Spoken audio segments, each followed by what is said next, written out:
Well, I mean, let's start at the beginning. Tell me about Aaron. Oh, Aaron was just starting into his young man stage, trying to figure himself out, what he wanted to do with his life. He was very caring and protective of his family. He had just gotten small nieces and nephews, so he loved being around them. He loved animals, and he just loved hanging out with his friends. He had just moved in, not too long before with a buddy of his, so they had a place together, and they were just trying to figure life out. Coming into his own. Yes, coming into his own, kind of getting out of the teenage years and, hey, I need to make some better choices, and grow up a little bit. So, that's where he was. He, still made some wrong choices, but, we do that in life. That's how we learn. So, he was home with a kidney stone, had been home for weeks suffering from a kidney stone when everything happened.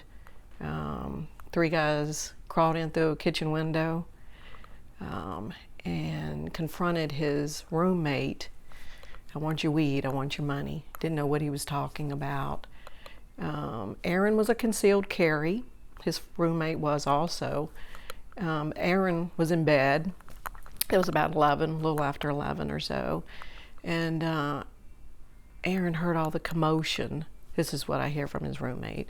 And so he gets up and cracks his door, and I guess they hear the door, and then they just start shooting. So he was hit in the chest and hit in the arm, and I think he did fire back once or twice. He did not. Gabe was the one. Oh, okay. His roommate was the one that picked up Aaron's gun. Yeah, he ran into Aaron's room. There were so many shots fired, through the walls and through the door. His room was just riddled. I mean, there were bullets everywhere. Walls, pictures, furniture. Did you see all that? Oh, yeah. Yeah, we When you see that, Well, her first comment was, wasn't a murder, this is an assassination. It wasn't just, 2 or 3 shots. I mean, I don't even remember how many. It was...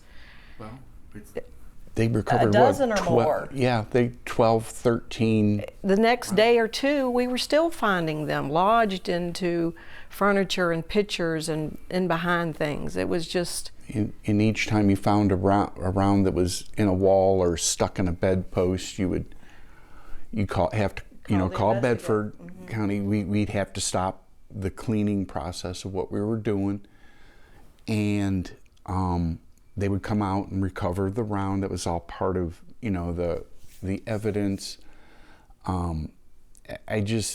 There were so many parts to that. I called a cleaning service, and I guess it's because I was there. You have a huge stain in the rug, so, okay, come in, clean this up before my wife and my stepdaughter come in to see this. What do? They take and cut out a huge section of carpet. So you have it all carpet, and then you've got a bare floor underneath it. And I'm like, what is wrong with you? But it was, those are just the little things. There were so many pieces to that.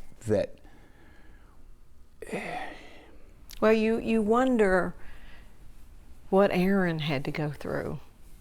Yeah. And the fear and the adrenaline and laying in bed and waking up to that. It's dark. You have people in your house and his roommate. They just had to be terrified. To me, your home is your safe place. That's where you go to relax, and you shut the door and you lock it and you feel safe. But to me, that's just these criminals coming in with masks, and it's like a nightmare. And it affects people probably for the rest of their life. I mean, this was the beginning of your nightmare. Oh, yes. Tell me about that night when Well, we get a call like 5:30 in the morning. We're still in bed, and they ask us to come to the front door, that we have a sheriff's at your front door. They need to talk to you. So we're getting dressed, and we come up, and they ask us to have a seat in the dining room table. And, you know, they tell us there's been an accident. And it's just your worst nightmare. Nothing more I can say than that. It's just your worst nightmare. So you just you're in shock, and you just go through the routine of everything you have to do, calling people and making arrangements. Cleaning up his home. Oh, yeah. You have to do that and pack everything, and, you know, and you think about what was important to him and what was important to his friends. So you give some of the things that have meaning to his friends and his sister, you know. Hey, can I have that T-shirt and those socks? And those were fun little socks, you know. It's just, you know, silly little things, but they mean a lot, you know. So it takes a while to go through that. And even after almost 5 years, there's still a few boxes to go through, and you just do it in pieces. It's a process, you know. So You were telling me that. Dan, Yeah. Can you move her mic a little bit to her left? Sure. There we go. You were telling me about that night and that walk from the door to the table, and how surreal that was. The way it was presented, you knew it was something awful. You just knew it. They wouldn't ask to come in and have us sit down. And I can't say enough about Bedford County Sheriff's Department. I'm sorry. Those, very respectful, very professional. I mean, and had to, and I'm thinking at the time, well, hell, something must have happened as an accident. It was a car accident. It was a motorcycle accident. I think both our jaws hit the table when we found out that it was a home invasion. I mean, that just, and you're looking, what? How? Why? What would, it just didn't make any sense, and you had trouble in trying to sit there and figure out, okay, what's our next step? Well, it was going over, we had to tell Sarah, his sister. And we called her boyfriend, who was working at the time at J. Crew. We explained to him, you're going to have to get off work a little bit early. You need to come with us because she's at home with kids. It's going to take a lot because Aaron and his sister were very close. And, you know, there are parts of it where there's just memories that you'll never forget. They're permanently ingrained in your head. And I think having to tell her what happened to her brother and her reaction will live with me forever also. It's just, and it's like, no, it can't be. No, you're lying. No, it just can't be, because that said a lot about the type of person that Aaron was, because he would never, that's the part that we never understood about it. It's like he was the kind of person that would have said, you can have every dime I own. If there's anything else, take it. Don't. And never, that opportunity never arose. It was just, I guess, the violence and the ruthlessness of it. And How do you comprehend the violence and the ruthlessness of it? That moment when somebody made a decision, how do you comprehend that as a parent? No, there's just no respect for human life. Yeah. They're, these drugs, wrong people are on the street. They should be locked up. It's hard to understand what they're thinking, and it's just you can only understand it so far, I think, because it doesn't make sense. I think your perspective is interesting in that you have thought about it, had time to think that it, and seen through the trial. This didn't just affect your lives. I mean, that moment when somebody pulled the trigger affected a lot of lives. It affected our family, friends, so many friends. Oh my goodness. And during the trials, I would actually watch the parents of, all of those that were accused and eventually convicted. The majority of them look like really good people, and it's like these families are affected as well. It's just not ours. And I felt sorry for them.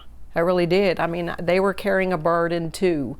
I mean, that is a burden to deal with your child locked in prison. I know, a lot of them, felt really bad for us too. We lost a child. Eventually they might get to see theirs, but nobody wins here. Nobody. There's no winner of it. And why they did it, I don't quite understand, or I can't. Being scared is one thing. Okay, you take 1 or 2 shots and try to run away. It was the number that occurred that just... They didn't care. Yeah. Sheriff, at the time it was Sheriff Brown, with Bedford County Sheriff. He came with the investigator and Mike Miller, and they sat down with us and talked with us. And I guess that's where, when I talk about how professional they were and how they treated it. I mean, took the time in the middle of this investigation to sit down and talk with us and explain to us what was going on and a little of what they perceived was going on. This is before all of them were, this is in the middle of when they're looking for them. Yeah, and they were so supportive, and then you have Angela. Mm-hmm. Our advocate. I don't know what we've done without. She was wonderful, very supportive. An angel. She was. I mean, she helped us get through the steps because she knew the court. She knows the court system and knows how difficult it was. And the prosecutor, Ms. Stickney, would sit down beforehand and go, hey, this is how this is going to go. We need you to be ready for this and understand this to help us get through that. Because I think that if we hadn't have gotten all the understanding of what there's going to be said, that courtroom would have been a mess. It just would have. It wasn't easy going through it. They understood that, but they did help us with those steps and dealing with it. Just very, very understanding. I mean, they didn't claim to know, hey, this is how you're going to feel, and it wasn't like that at all. It was more like, hey, just be aware. And if you need help, we're here. Never missed an email, never missed a phone call, or responding to us. Very attentive, and they had other things going on. There was another major case going on that was being tried with. Just the Raymond Woods. And we've been in the courtroom with the same time. We've been in the courtroom with her and looking at it and just going, how much loss?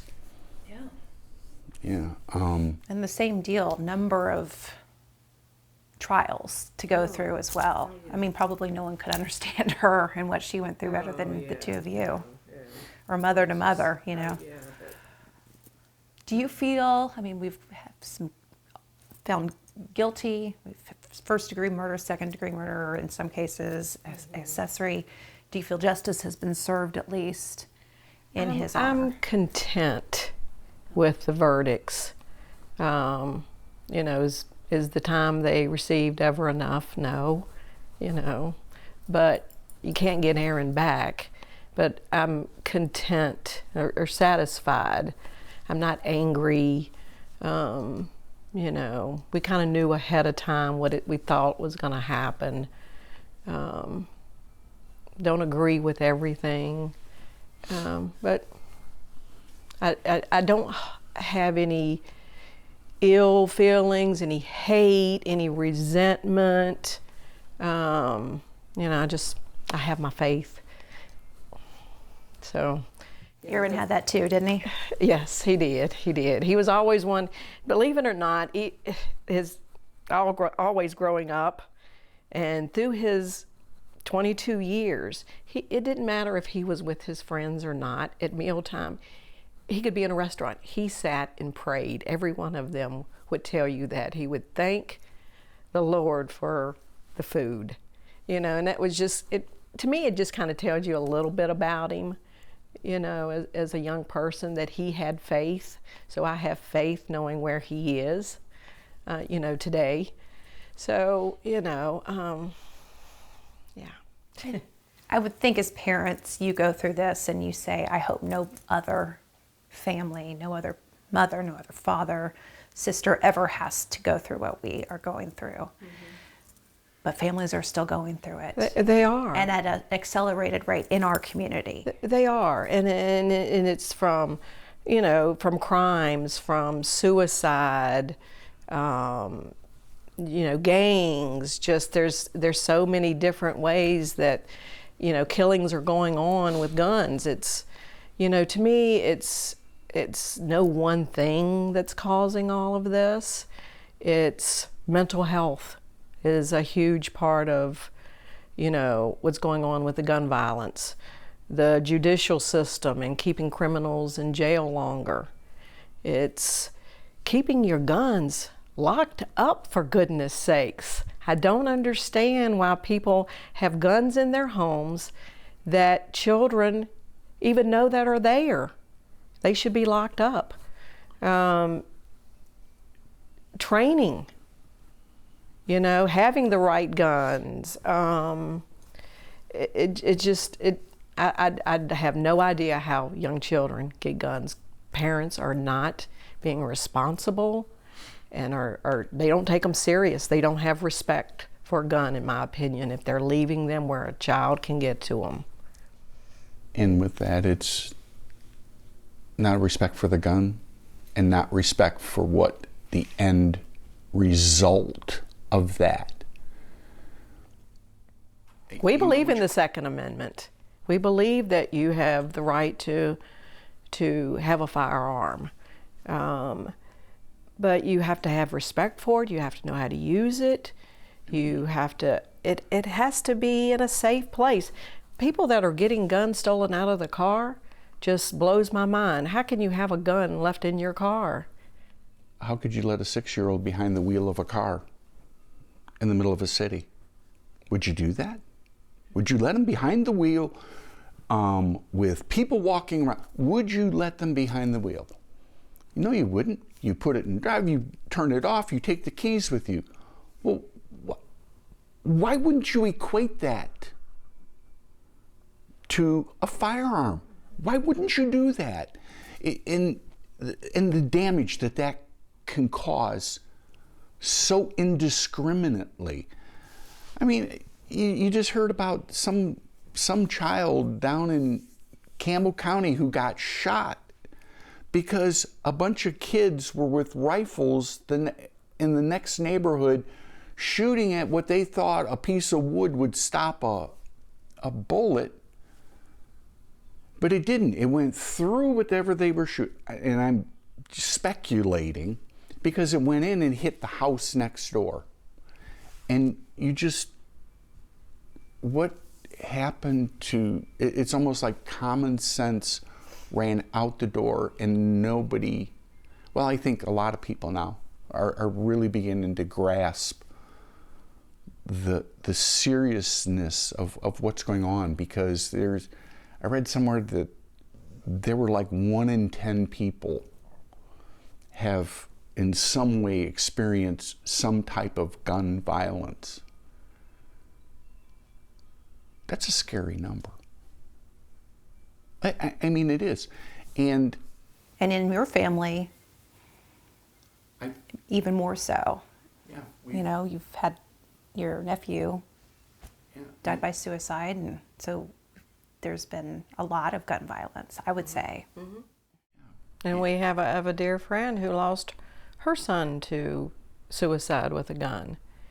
But, you know, and that's where mental health is just so important, and having the resources and having just parents or family or friends having that information on what to do. What are the signs? How do I help this person? You know, you can't help everyone. People have to want to help themselves too. But, you know, it's gotten better from years ago where, hey, where do I get help for this person? You know, we just love that Centra has the impact. So much so you've made it your mission to help fund it. Yes. And it's just, but you know, that's a great start, and hopefully it just keeps growing, and others will donate to mental health. I mean, if you can't get out and physically do something yourself, but you can give to those programs so that they can grow and help those, you know, individuals that need help. But mental health is just such a huge issue. well, it's so taboo within society. If you talk to somebody about the fact that I have coronary heart disease, you wouldn't think twice about it. If I had diabetes, you wouldn't think twice about it. But if I have periods of depression and anxiety, I can't say anything about it, because that makes me a really weak person. And I can't give.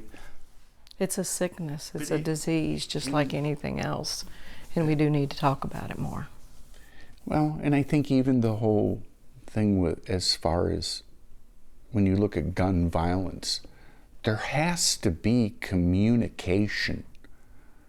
There has to be, you have one group that's way over here and you have another group that's way over here. And somewhere along the line, if we're going to resolve that, both sides have to have empathy. You have to listen to what they're saying. Listen to what you're saying. Listen to the stories of families who've been affected, right? Yeah, and realize that, hey, this is our issue. Everybody who has a firearm should realize that when something happens over here with this, well, yeah, but it didn't happen to me. But it did happen to you. You made that choice. And you're doing well with it. Okay, you train with it and you protect it. Well, you need to get that message out to everybody else and keep it going and keep both sides talking about it. Because if we sit there and continue to be completely divided on this and can't meet the middle ground, it's not going to get better. You're going to find more and more people like us who are going to sit there and talk to you about their life-altering change to their life that we can't unwind. We can't. I thought it was interesting when you were talking about justice. There is no justice. It can't really happen. It just can't. Yeah. All you can meet is a middle ground of acceptance and continue to move on. I think one of the impact statements I made was that right before one of them was convicted, I said, you know, you're gonna go to jail, and you feel remorse for what happened. It wasn't what you wanted to happen. But Aaron's not going to walk through the door ever again. Ever. And it's going to affect us forever. But maybe with a little empathy, and maybe if they could receive a little of that empathy and feel that, maybe once they've call the term serve your time, or had a chance to really think about what you did, maybe you can go out and make a change so that the path that you took won't happen again. Maybe, just maybe. That's all you can hope for in this, out of all of it. That the 4 people that were involved won't ever put another family through this, because it is life-changing. Our lives will never be the same again. Every time I hear a loud car driving down the street, it's like, remember Aaron rolling in, "What's up?" You know, it just, or, I mean, he used to work for us for a while, and you always knew when Aaron was leaving, because, man, he had a loud motorcycle and he had a loud car, and you hear those things, and I guess that's the part of it that's so tough. They're little things that you see and you remember. I mean, we'll sit here in the evening, and all of a sudden we get really quiet because there was something that we saw, something that we heard, something that's a reminder of what we lost that we'll never get back. And you know, he was my stepson, but the kid was a good kid. Nadine, I was trying to think of how this affects a mother, and as cliche as it sounds, it is a mother's worst nightmare. It is. There's nothing else to say other than it is your worst nightmare. It's you know, you deal with all the stages of anger and crying yourself to sleep at night for weeks and months on end, and it's just, I don't know, you have to keep living. You have, you know, the rest of your family. You have your memories, you know, and that's what we try to think about and laugh about, and you know, look at pictures, and I don't know, it's just... And his friends. And his friends, and a lot of his really core friends have just been wonderful. They come visit, or we'll get together, and, you know, some of them have gotten married, and that's difficult, because, you know, he'd have been there and would have been thrilled, and some of them have had a picture sitting there at their wedding on the table with, you know, like grandparents that have passed away and things. And, you know, it's just awesome that they remember him and still talk about him and post things on Facebook. And, you know, he meant a lot to them too, and it's affected their lives. You know, like we said, it affects so many people. And I think sometimes it helps too, knowing that while he's gone, his memory and the impact that he had on other people's lives it was relevant. You try to make sense, and, you know, everything happens for a reason, they say. And, you know, is it so this won't happen here, or this will happen here, and, you know, you try to make some sense out of it. So, you know, I don't know, your faith. My faith is just so strong that I know where Aaron is today, and that gives me comfort.